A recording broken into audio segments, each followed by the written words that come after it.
گا تو ساری جائیداد تیری قرض کر دی جائے گی، تیرے نام سے ایک پھوٹی کوڑی بھی نہیں دی جائے گی۔ صہیب رومی نے کہا لاؤ قلم اور دستخط کر دوں، سارا کسی اور کے نام کر دو، میرے نام میں صرف محبت مصطفیٰ کافی ہے۔ جائیداد کو ترک کیا، جانے لگا۔ توجہ چاہتا ہوں، وہ کڑیل جوان، کس کی خواہشات نہیں ہوتی آج؟ ہر نوجوان کے دل میں خواہشات ہوتی ہیں، لیکن رسول رحمت کا جو سچا غلام ہوتا ہے اس کی سب سے بڑی خواہش مصطفیٰ کی رضا ہوتی ہے، ان کے قدموں میں بیٹھنا ہوتا ہے۔ صہیب رومی جب نکل کر جانے لگے، جانتے ہو میں صہیب کو آنکھوں میں آنسو آتے ہیں۔ دنیا میں ماں ہی تو زیادہ پیار کرتی ہے بچوں سے، لیکن ان کے ساتھ یہ ہوا، پیچھے گھر سے ماں آواز دیتی ہے صہیب تیرے جسم پر جو کپڑا ہے وہ ہماری کمائی کا ہے، ہمارے پیسوں کا ہے، اگر تجھے جانے کا اتنا ہی شوق ہے تو ہمارے کپڑے اتار کر کے دے، تیرے پیسوں کے کپڑے پہن کر جا۔ ان کے اپنے کپڑے نہیں تھے، صہیب نے اپنی ماں کے پکارنے پر اپنے کپڑے بھی اتار دیے اور تاج کا لباس اوپر ڈال دیا، گونی پہن لی، کانٹے لگا لیے اور چل پڑے۔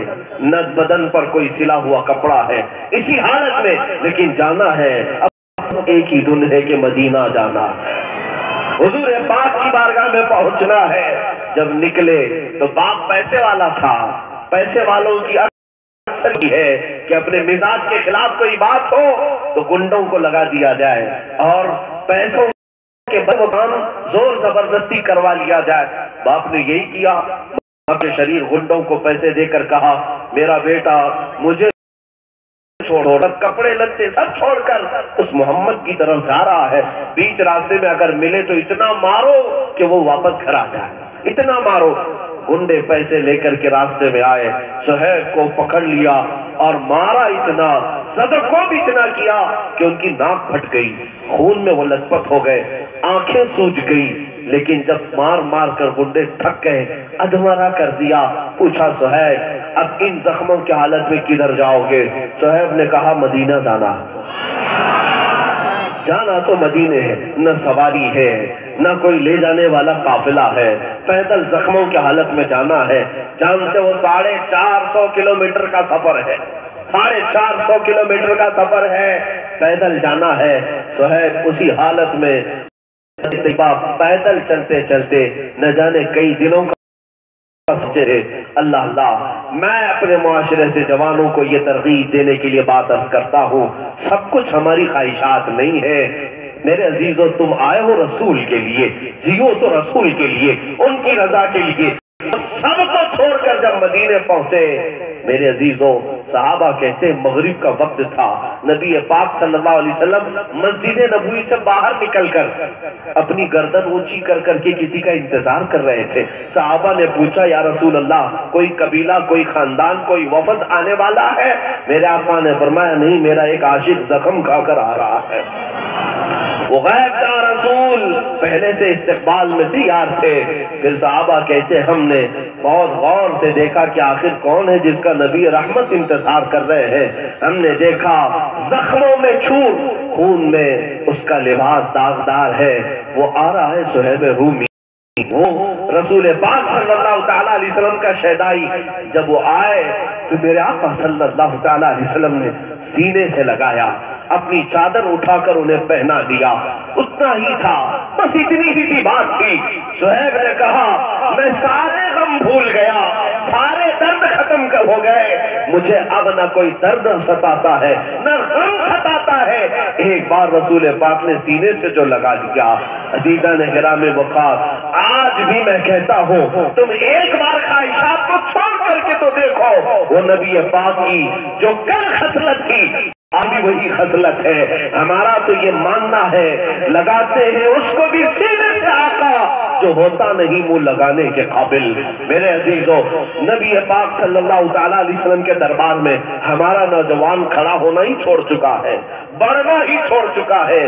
تم نے تو غیروں کے اخلاق کو اپنا لیے، غیروں کی ابتدا میں تو اپنی عیش والی زندگی کو پسند تو کر لیا، اس نبی پاک کو کتنا پیچھے چھوڑ چکے ہو، کتنا پیچھے چھوڑ چکے ہو۔ اس رسول پاک کے نہ تمہیں لباس اچھے لگ رہے، نہ ان کا چہرہ پاک، نہ ان کا امامہ پاک، نہ ان کا رہن سہن، نہ ان کے اخلاق و کردار، آخر تم کس لائے میں چل پڑے؟ میں پھر محسوس کرتا ہوں یہ وہ قوم ہے جو نبی رحمت صلی اللہ علیہ وسلم کے سارے اخلاق کو پیٹ پیچھے ڈال چکی، اور پھر یہ نعرہ لگاتی ہے کہ ہم جان دیں گے، حضور کے لیے جان دیں گے۔ جان دینے والا پہلے اتنی قربانی تو دے دے کہ دنیا تجھے عیاش درندہ بنانا چاہتی ہے، دنیا تجھے ننگا دیکھنا چاہتی ہے، تیرے لاش کو نکال کر، تیرے سطر کو ظاہر کر کے لڑکے کو لڑکی اور لڑکی کو لڑکا دیکھنا چاہتی ہے۔ لیکن اے جوان، تو ثابت کر دکھا، دنیا ہزار فیشن میں آ جائے، میں اخلاق مصطفیٰ کو ہی سب سے بڑا فیشن سمجھتا ہوں۔ کیا علماء اکرام بدصورت ہوتے ہیں؟ کیا ہے، اتنے بھی گئے گزرے نہیں ہیں۔ مجھے پتا ہے کہ گناہ ضرور ہے لیکن اپنے مصطفیٰ کے غدار نہیں ہیں، اور گناہ چھوٹ سکتے ہیں، گناہ چھوٹ سکتے ہیں، غداری میں مہر لگ جاتی ہے۔ غدار اگر کوئی ہے، بے وفا ہے، دھوکے باز ہے، تو اسے تو مہر لگ جاتی ہے۔ لیکن بھٹکے حضور پاک کے راستے کو چھوڑ کر کہیں اور چل پڑے، لیکن جس دن تمہیں یاد آ جائے، جس دن تمہیں احساس ہو جائے کہ یہ دنیا بہت مختصر ہے، بہت چھوٹی سی ہے، میں چاہ کر کے بھی کتنا عیش کر لوں گا، کروڑوں کما کر کے بھی میں کتنا عیش کر لوں گا، ایک دن تو میری سانسیں اکھڑ ہی جائیں گی، ایک دن تو ملک الموت کا پنجہ میری گردن پر بھی پڑنے والا ہے۔ روح جب نکل جائے گی تو یہی دنیا مجھے قبر کے اندر دبا کر آئے گی، اور جہاں میرا دوست بھی نہیں، نہ میرا سیٹھ، نہ میرا کوئی مرید، نہ میرا چاہنے والا، نہ میرے باپ، نہ میری ماں، نہ میرے بھائی بہن، کوئی نہیں، اس تنہائی کی کوٹھری میں تمہیں اکیلے کو رہنا ہے۔ اسی لیے دوسروں کے بہکاوے میں مت آؤ، اپنے آخرت کی سفر کی تیاری خود سے کرو۔ یہ دنیا دھوکہ دیتی ہے، میں ہوں نا تیرے ساتھ، میں ہوں نا تیرے ساتھ، ان سے پوچھو کب تک ساتھ ہے؟ ادھر روح نکلی کہ ماں بھی تیرے ساتھ نہیں، روح نکلنے کے بعد باپ بھی تیرے ساتھ نہیں۔ کون تمہارے لاشے کو 24 گھنٹے سے زیادہ اپنے گھر میں رکھ سکتا ہے؟ بتاؤ، کون رکھے گا تمہارے لاشے کو؟ اگر کوئی رکھ بھی لیا تو سڑن پیدا ہو جائے، تمہیں جلد سے جلد زمین کے نیچے دفن کر دیا جاتا ہے، اور تمہیں پتا ہے ان قبر کی تختیوں کے نیچے جب کوئی نہیں آتا، تم چیخ و پکار کرتے رہو منکر نکیر کے آنے پر، لیکن ایک شخصیت ہے جو مدینے سے چل کر آتی ہے، وہ رسول رحمت ہے جو اپنے غریب امتیوں کے غم گسار ہے، وہ رسول رحمت ہے جو اپنی غریب امتیوں کے سوالات کے جوابات آسان کرنے کے لیے آتے ہیں۔ جب تمہیں پتا ہے اس رسول پاک کو ہماری اتنی فکر ہے تو آج تمہیں ان کی کیوں فکر نہیں؟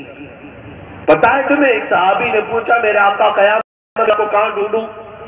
تو انہوں نے کیا کہا؟ یہ نہیں کہا جنت کے اعلیٰ محل میں دیکھ لینا، رب کے عرش کے سائے میں بلند جگہ پر دیکھ لینا، نہیں، میرے آقا نے کہا دیکھنا جب میرے امتیوں کو شدت کی پیاس ہوگی، میں حوض کوثر پر پانی پلا رہا ہوں گا، وہاں مل جاؤں گا۔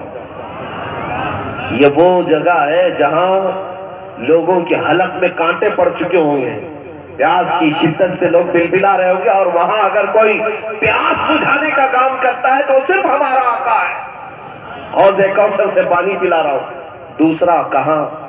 حضور فرماتے اگر میں حوض کوثر پر نہیں ملا تو پھر بڑی کرسی پر مت دیکھنا، جہاں لوگوں کے اعمال تولے جا رہے ہوں گے، میزان عمل، مجھے وہاں دیکھ لینا جب جب میرے امتیوں کا پلہ گناہوں کا بھاری ہو رہا ہوگا، میں کچھ نہ کچھ نیکیاں ان کے پلے میں رکھ کر کے نیکیاں بھاری کر رہا ہوں۔ کہاں کہاں اس رسول نے تمہاری مدد کی، کہاں کہاں وہ آ رہے ہیں۔ پھر صحابی سے کہتے اگر وہاں بھی نہ ملا تو پل صراط پر مجھے دیکھ لیں، جو جہنم کے اوپر سے ایک برج ہے، ہر کوئی گزر نہیں پائے گا اس پر سے، کوئی گرے گا، کوئی ادھر پڑے گا، کچھ لوگ گر پڑ کر کے آگے جا رہے ہوں گے۔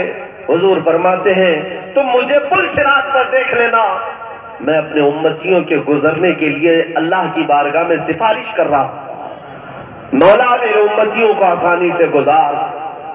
اس رسول پاک کو کہاں کہاں ہم دیکھیں، وہ قبر میں جب سو رہے تھے، حضرت عباس، حضرت علی قبر میں اترنے والے کہتے ہیں ہم نے رسول پاک کے ہونٹوں کو ہلتے ہوئے دیکھا، کان لگا کر کے سنا تو ان سے آواز آ رہی تھی، رب اغفر لی امتی فإنہم لا یعلمون، اے مولا میری امت کی بخشش کر دے، اس لیے کہ نہیں پہچانتی ہے، یہ جانتے نہیں ہیں۔ اے میرے عزیزو، یہ باتیں میں تمہیں اس لیے عرض کر رہا ہوں، جو رسول تمہیں کہیں فراموش نہ کرے، کیا تمہیں یہ زیب دیتا ہے کہ اس رسول کو برسوں سے بھلا کر بیٹھے ہو؟ سچ تمہارے زندگی کے کتنے ایسے تقریبات آ گئی، تم اپنے رسول کو بھولے بیٹھے ہو۔ اس رسول پاک کا حال تو یہ تھا، کوئی رات ایسی نہیں آتی جس میں ہم غریبوں کو انہوں نے یاد نہ کیا، جو نہ بھولا ہم غریبوں کو رضا، یاد اس کی اپنی عادت کیجئے۔ چھوڑ دو یہ زندگیاں، یہ دنیا تمہارے لیے جنت نہیں میرے عزیز، یہ دنیا تمہارے لیے جنت نہیں، یہ کافروں کی جنت ہے، یہ مشرکین کی جنت ہے۔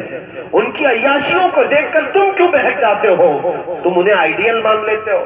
وہ پھٹے کپڑے پہنے تو تم پہننے لگ گئے، وہ کانوں میں بالیاں پہنے تو تم پہننے لگ گئے، وہ چوڑیاں پہننے لگے تو تم پہننے لگ گئے۔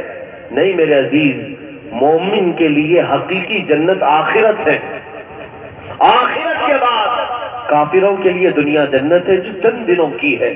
لہذا یہ چند دنوں کی جنت کی بنیاد پر ہمیشہ کی جنت کو قربان مت کرنا، ورنہ پھر بڑے خسارے میں ہوں گے، بڑا نقصان ہوں گے۔